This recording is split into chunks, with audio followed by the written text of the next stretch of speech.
हो गया बौद्ध धर्म। देखिए बौद्ध धर्म में एक ऐसा चीज है जिसमें न किसी का अवतार लिया गया है, न ही इनके बाद कोई रूप आए हैं। बौद्ध धर्म की शुरुआत किसने किए थे?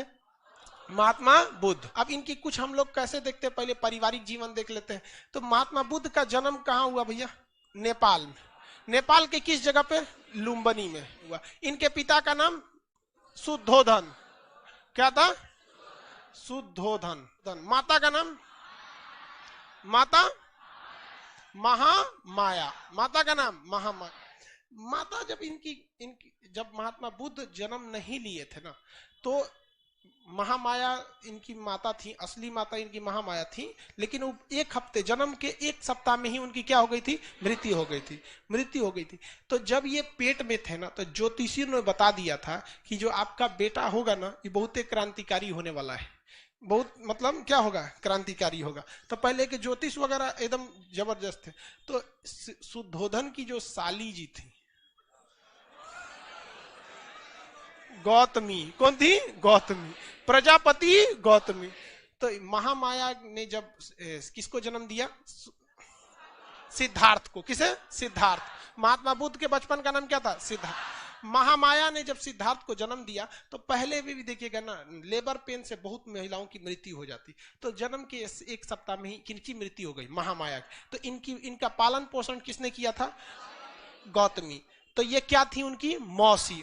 लेकिन मौसी से ये इन्होंने क्या कर लिया था? विवाह कर लिया। ये अभी भी परंपरा देखने को मिलती। तो ये इनकी सौतेली माँ कह लीजिए या इनकी मौसी, क्या नाम था उनका?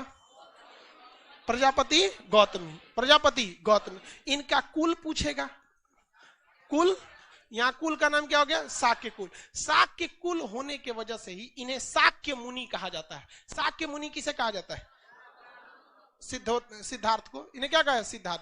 जब ये जन्म लिए तो इनको ज्योतिषी ने बताया कि घर द्वार त्याग देगा। ध्यान से समझिएगा, जब सिद्धार्थ का जन्म हुआ तो ज्योतिषियों ने क्या कहा कि ये बहुत ज्ञानी बनेगा और दुनिया को सच्चाई के रास्ते पर ले जाएगा, घर द्वार मोह माया सब त्याग देगा। तब राजा परेशान हो गए कि एक गोली का भाग दुगा हो जाएगा, घर द्वार छोड़ देगा। तब तो पूछा गया उनसे कि इसका कोई उपाय बताइए। तो कहा कि सबसे सिंपल उपाय, अगर किसी का विकास रोकना है तो ब्याह करा दिए। सिंपल लॉजिक समझिए। बहुत ज्ञानी होगा, दुनिया को सच्चाई के रास्ते पर ले जाएगा, मोह माया सब त्याग देगा। इसका उपाय जो ये सब ना करे, ब्याह करा दे। समझ रहे हैं क्या लॉजिक है?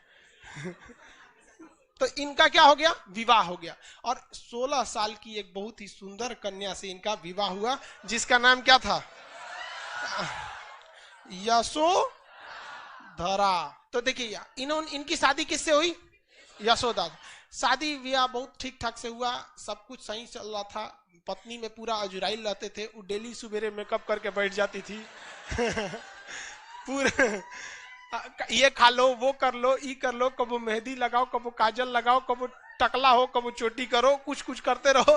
दुनिया मतलब उनको फुल टू यही पता था, बताया भी गया था कि भाई बहुत बड़े क्या होंगे? ज्ञानी हो जाएंगे। क्या होंगे? ज्ञानी। इनको आप ही का काम है कि इनको कंट्रोल करके रखना है। लेकिन महात्मा बुद्ध को ना, अब इनको ज्योतिषियों ने बताया था कि भाई क्या करना है, इनको तो छोड़ के जाएंगे। लेकिन इनके मन में एक वैराग्य उत्पन्न होता था कि ये सब बहुत गलत चीज है। तो इन्होंने कहा कि हम महल के बाहर जाएंगे। तो राजाओं का पहले महल होता था बहुत बड़ा, लाल किला देखिए ना, दिल्ली में जाके लाल किला, उस एगो गांव बस जाएगा उसमें, लाल किला में। तो राजा महाराजा उसी में रहते थे सब। तो इनको कहा गया, इन्होंने कहा सिद्धार्थ ने कि हम महल के बाहर जाएंगे। तो ज्योतिष ने कहा कि ले हो गेल कांड, ये जाएगा महल के बाहर, सारी सच्चाई देख लेगा, हो जाएगा चौपट। तो उन्होंने क्या कहा, यहाँ पर ये राजा जो थे, इनके पिता का नाम क्या था? शुद्धोधन। इन्होंने पूरे महल में रास्ता डिसाइड होता है। आज भी मुख्यमंत्री निकलते हैं तो रास्ता डिसाइड होता है किस रास्ते से जाएंगे। देखेंगे सड़क खाली करा दिया जाता है, कोई नहीं निकलेगा, सड़क खाली, कोई जाम नहीं लगेगा, सफाई करो, चूना उना छिड़को, मुख्यमंत्री जाने वाले हैं। अब मुख्यमंत्री उधर से जाते हैं, कहते हैं मेरे राज्य में कितना विकास हुआ है, न जाम लगता है, न नालियां खुली हैं, चारों ओर चूना छिड़का। एक दिन आइए ना बिना बताए, बस वही हो गया, पूरा चूना उना छिड़का दिया गया और पूरा पुलिस उलिस लगा दी गई। आइए एकदम तैयारी से गए थे महात्मा बुद्ध।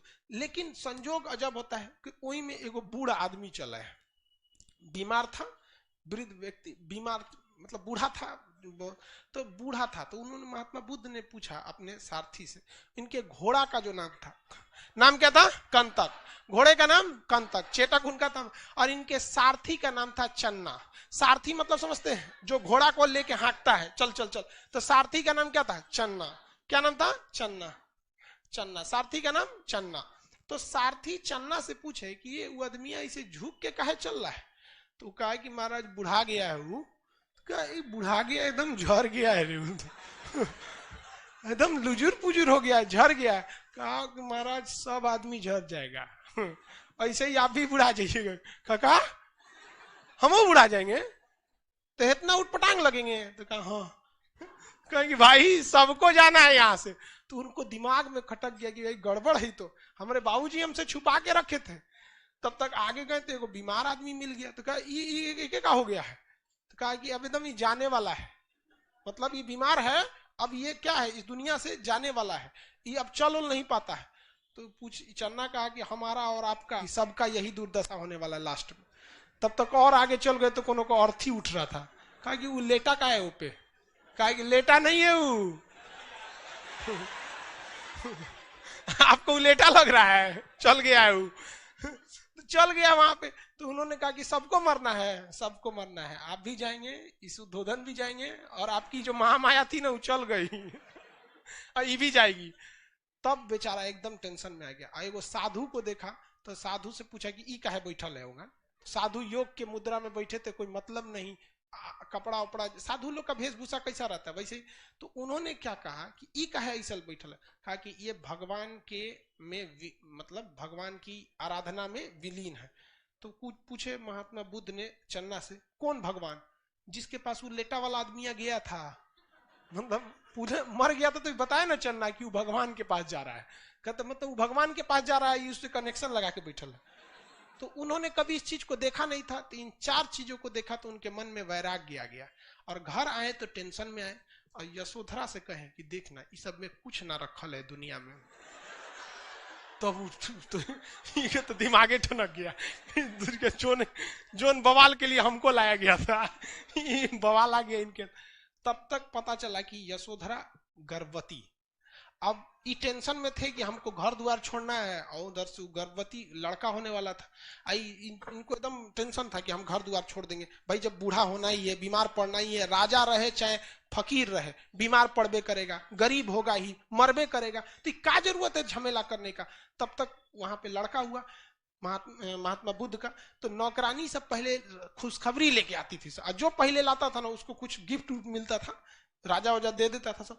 तो लेके आए तुरंत, महाराज की जय हो, यशोधरा को पुत्र हुआ है, तो बेटा हुआ है। तो बेटा का खुशी भारत में कुछ ज्यादा रहता है, समाज है, पुरुष समाज है, समझ में गया कि नहीं?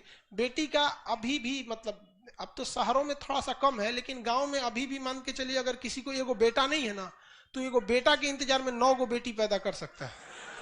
वो फुल स्टॉप तभी मारेगा जब एगो उधर बेटा लग जाए, नहीं तो कॉमा दे के आगे बढ़ते रहेंगे।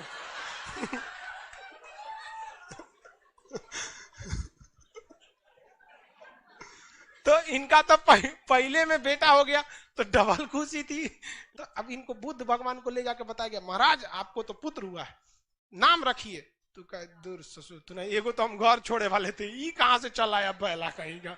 तो उन्होंने कहा, मने मन कहा कि मेरी जिंदगी का सबसे बड़ा कांटा ये हो गया, क्योंकि अगर हम घर छोड़ देते तो लोग यही कहता कि इन्होंने अपनी पत्नी घर द्वार सब छोड़ के चले आए, कोई ज्यादा बुरा नहीं मानेगा। लेकिन ऐसे ससुरा 2 दिन के लड़का छोड़ के चल जाएंगे, पूरा समाज हमारा बोलेगा। तो उन्होंने कहा मेरी जीवन का ये कांटा है। तो राहुल मतलब क्या होता है? रास्ते की बात। उन्होंने कहा राहुल ले। तो उनको लगा, ये नौकरनिया को लगा कि नामे रख दिए, जितना बुद्धि उतने सोचेगी ना, नाम हो गया। बेटा का नाम क्या हो गया? राहुल। बेटा का नाम राहुल। लेकिन उन्होंने तो अपने लिए इसे क्या समझ लिया था? बाधा। लेकिन उन्होंने कह दिया कि हम घर द्वार छोड़ छाड़ के जाएंगे, हमरा ये सब में नहीं करना है। अब ये परेशान थी यशोदा कि हम कहाँ जाएंगे रे पकड़ो, हमरा एगो बियाह शादी हो गया, एगो लड़को हो गया, अब कहाँ जाएंगे हम।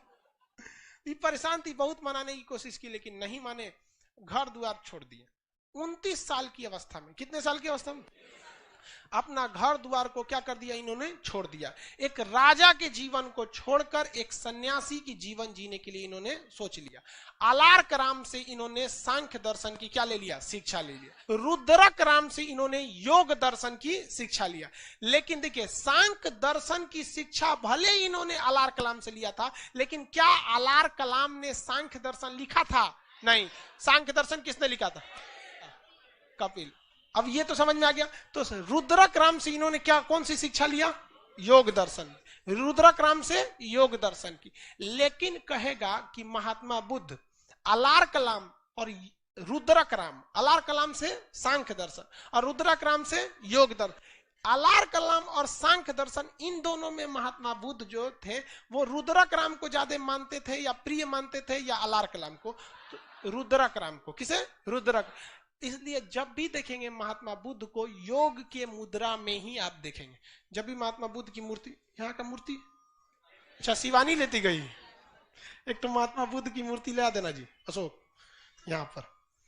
वाह। तो देखेंगे ना, जब भी महात्मा बुद्ध को किस रूप में देखेंगे? योग की मुद्रा में देखेंगे। अब ये अपने मित्रों के साथ, महात्मा बुद्ध अपने मित्रों के साथ चले गए उत्तर प्रदेश में। कहां पर? उत्तर प्रदेश में। उत्तर प्रदेश यूपी में एक जगह है सारनाथ। क्या नाम है? सारनाथ। सारनाथ में एक जंगल है जिसका नाम मृगदाब वन। कौन सा वन? मृगदाब। इस मृगदाब वन में वो अपने 5-6 मित्रों के साथ बैठ के और क्या करने लगे? तपस्या करने लगे। योग दर्शन तो रुद्रक राम से सीख ही लिए थे। योग की मुद्रा में बैठ के कठोर तपस्या करने लगे कि हमें सच्चाई क्या है, गलत क्या है, इस सब का क्या मिल सके, ज्ञान मिल सके। तो ये सारी चीजों का ज्ञान मिलने के लिए इन्होंने कहां पे चले गए? सारनाथ। तो सारनाथ में बैठ के इन्होंने काफी सारे क्या किया था? तपस्या किया। लेकिन उस तपस्या से कोई खास फायदा नहीं मिला। कई साल बीत गए सब तपस्या के, कुछ मिल ही नहीं रहा था। तो अचानक उनको एक महिला दिखी। उस जंगल में क्या मिली? महिला। तो सारे लोग ध्यान लगाए थे। महात्मा बुद्ध ऐसे महिला को देखे, अरे हंसता क्या लिए, समझा रहे हैं तो समझो ना। पहले धार्मिक मामले में मजाक मत क्या करो, कबो भी किसी पे कुछ भी हो जाता है। इसलिए तो उन्होंने देखा ये महिला क्या करने आई है, तो देखा कि बाकी सब दोस्त ध्यान लगाए हैं, सब तू लोग ध्यान लगाओ। महिला से पूछे क्या बात है, तो उन्होंने बताया था कि वीणा, जो वीणा बजाया जाता है, इसको इतना ना हुमच के खींच दीजिए कि टूटिए जाए वीणा, तो ये भी गलत है। और आराम से वीणा को रगड़ेंगे तो संगीत ही नहीं निकलेगी। मतलब वीणा को रगड़ने के लिए क्या होनी चाहिए? एक लय होना चाहिए। इतनी कठोर तपस्या करेंगे तो भगवानों डरा जाएगा कि कब्जा करने आ रहा है कि तपस्या करने आ रहा है। तो उन्होंने, उनको दिमाग आया कि भाई हमको इस तरह से तपस्या नहीं करना है। तो यूपी में पूरा का पूरा फाउंडेशन कोर्स किए 6 साल तक। मतलब बात समझिए, सारनाथ में ज्ञान मिल ही नहीं रहा था। तो वो कहाँ आए? बोध गया। कहाँ आए? बोध गया। बात समझिए, हम आपको पढ़ाने के लिए करें। यहां आए बोध गया में। अब बोध गया किस नदी के किनारे है? फाल्गु नदी। इसका एक और नाम बता सकते हैं? निरंजना नदी। फाल्गु या निरंजना नदी के तट पर बैठकर, फाल्गु या निरंजना नदी के तट पर बैठकर वहां एक विशाल पीपल वृक्ष के नीचे बैठे। पीपल वृक्ष वगैरह जो था वो थोड़ा सा सांस, हवा वगैरह भी क्या देता है? शुद्ध देता है। दूसरा छाया वगैरह मिल जाती है। उसी के नीचे बैठकर तपस्या करने लगे। सामने कौन सी नदी है? फाल्गु नदी। और तपस्या कर रहे हैं। और एक वैशाख पूर्णिमा का दिन आया, और वैशाख पूर्णिमा के दिन महात्मा बुद्ध को क्या मिल गया? ज्ञान की प्राप्ति आ गई। ऐसा कहा जाता है कि जब उन्हें ज्ञान की प्राप्ति हुई तो उनके शरीर से मतलब प्रकाश निकलने लगा, शरीर सुगंधित हो उठा। इससे उनको ज्ञान की प्राप्ति हो गई। अब वो सच क्या है, गलत क्या है, इस सब में एकदम पूरी तरह से पारंगत हो गए। महात्मा बुद्ध के साथ जो कुछ घटना हुआ है वो सब का सब वैशाख पूर्णिमा के दिन हुआ है। चाहे वो जन्म हो, चाहे वो मृत्यु हो, चाहे वो ज्ञान की प्राप्ति हो, वैशाख पूर्णिमा के दिन क्या हो? एक विडंबना देखिए, मान के चलिए कि जन्म हो गया तो जन्म हो गया, ज्ञान भी उसी वैशाख पूर्णिमा के दिन मिला। जैसे मान के चलिए कि ऐसा आदमी हो जिसका जन्म 1 जनवरी को, सदियों 1 जनवरी को, मरियो जाए 1 जनवरी, तो एक तो अजीब टाइप का लगेगा ना भाई, तो बड़ी वो कॉमन हो गया। वैसे इनके साथ हुआ था। तो इनको ज्ञान की प्राप्ति हो गई। अब ज्ञान प्राप्ति के बाद ये सबसे पहला उपदेश जानते हैं किसको दिए?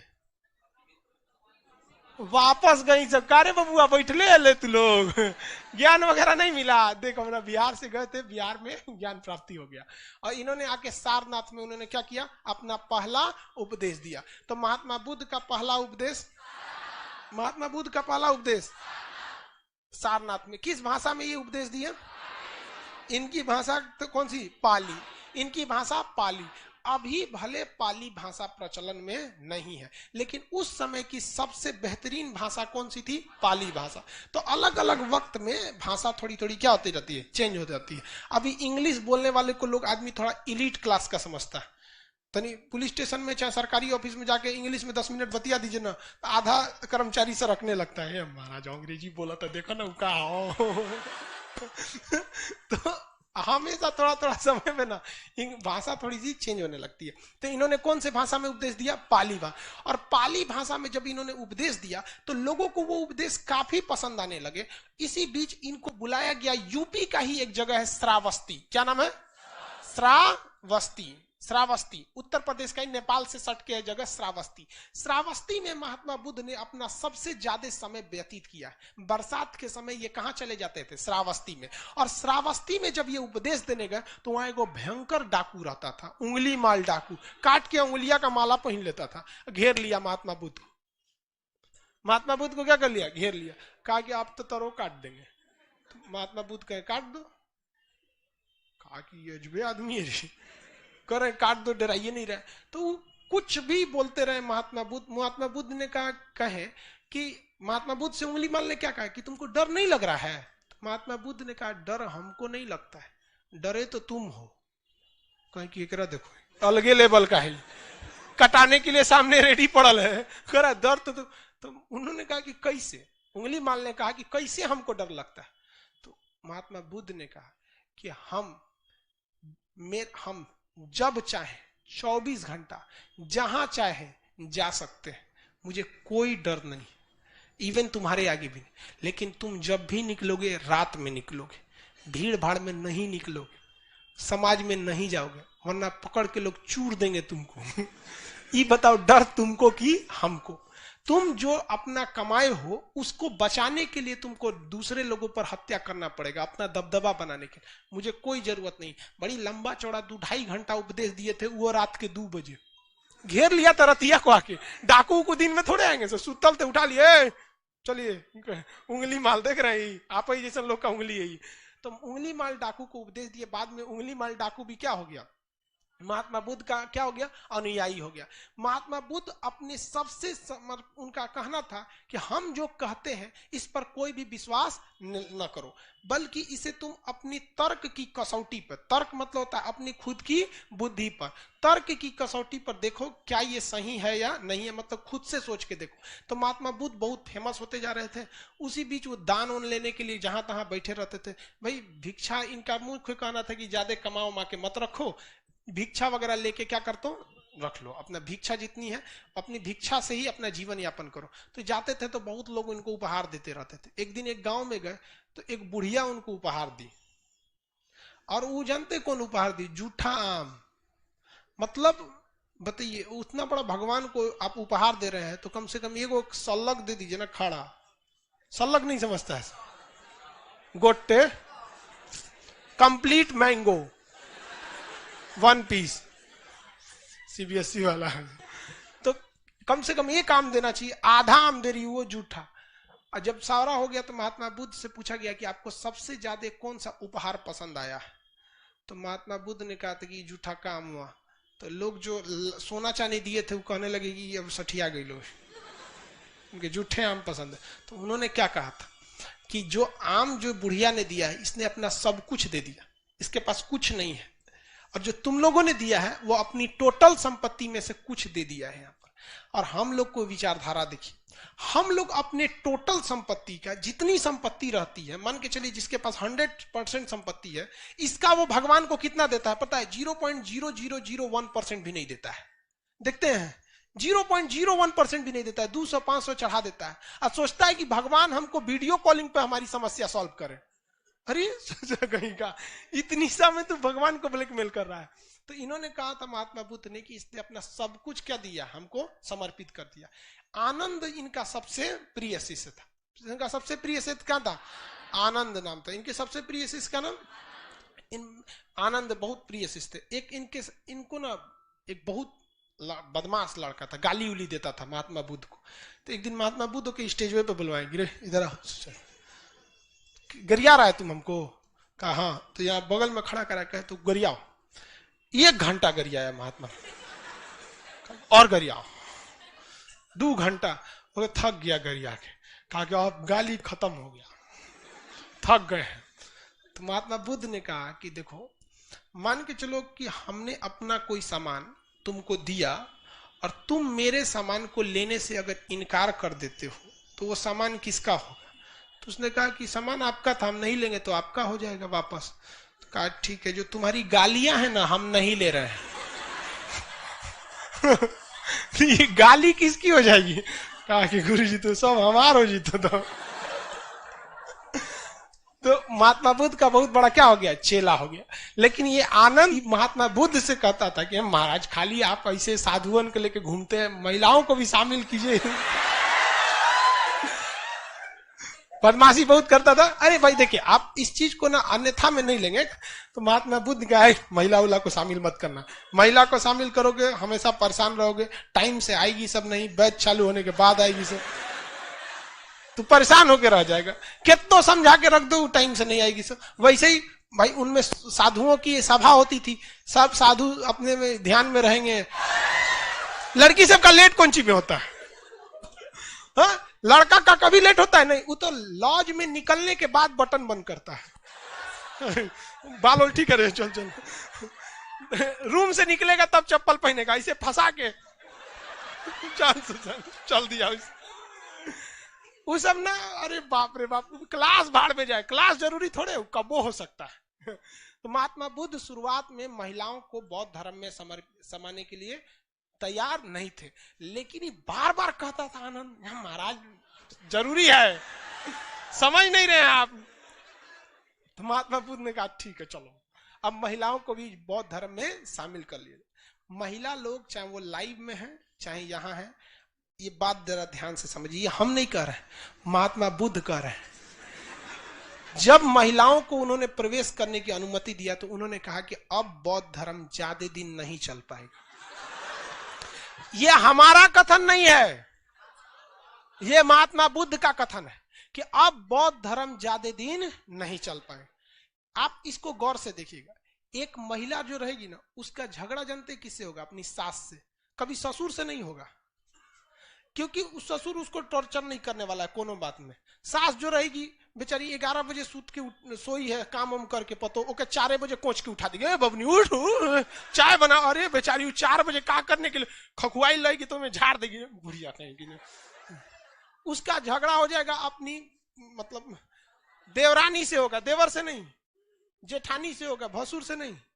देखना बराबरी बराबर। तो महात्मा बुद्ध ने क्या कहा कि अब बौद्ध धर्म ज्यादा दिन चलने वाला नहीं है।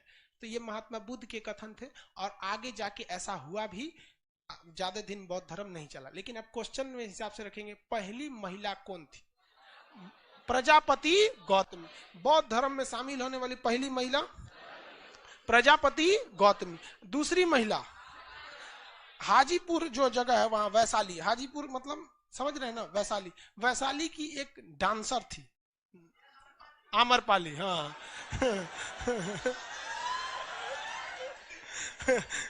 कर, हाँ सर, आम्रपाली लग रहा है कि गौए की थी। कहाँ घर है? हाजीपुर। अच्छा, तो वहां की एक तो डांसर थी, आम्रपाली नर्तकी थी। अब वो भी क्या हो गई? बौद्ध धर्म में शामिल हो गई। बौद्ध धर्म ने सबसे लोगों को कहा कि देखिए आपको कठोर नियम मानने की जरूरत नहीं है। बौद्ध धर्म ने 3-4 सिद्धांत दिया, अष्टांगिक मार्ग दिया, सत्य का सिद्धांत दिया, और उसके बाद उन्होंने त्रिरत्न दिया, बुद्ध धम्म और संघ। बुद्धम शरणम गच्छामि, धम्मम शरणम, संघम शरणम गच्छामि और धम्मम शरणम गच्छामि। ये उनके त्रिरत्न है। ठीक है, आज के लिए इतना ही।